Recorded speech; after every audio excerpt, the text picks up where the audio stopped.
Hindi lang babae ang laging tama, minsan tama din yung mga lalaki. Actually, mas madalas kaming tama kaysa sa inyo. Kaso nga lang palagi kayong may tama sa ulo, kaya ang ending kayo ang tama tapos kami ang mali.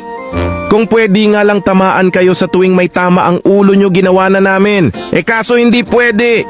Useless ang mga tama namin kasi mas matindi ang mga tama nyo sa ulo.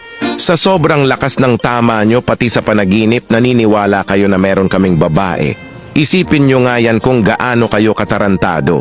Ang sasabihin pa ng mga yan, hindi nagkakamali ang mga kutob nila. Ulol, palagi lang talaga kayong may saltik. Ang hihilig niyan manood ng mga K-drama na yan. Tapos after niyan manood, putang ina, ang sama na ng tingin niyan sa'yo. Mga baliw ang pota. Alam nyo, isa lang naman ang dahilan kung bakit nag-i-stay pa rin kami kahit na ganyan ang mga ugali nyo. Ang pokilya. Baka sabihin nyo, grabe naman kayo, yan lang ba talaga ang habol nyo sa amin? Putang ina, mas grabe kayo para malaman nyo hindi sapat ang pag-ibig para magstay sa ugali nyo na parang squad base ng Black Bulls.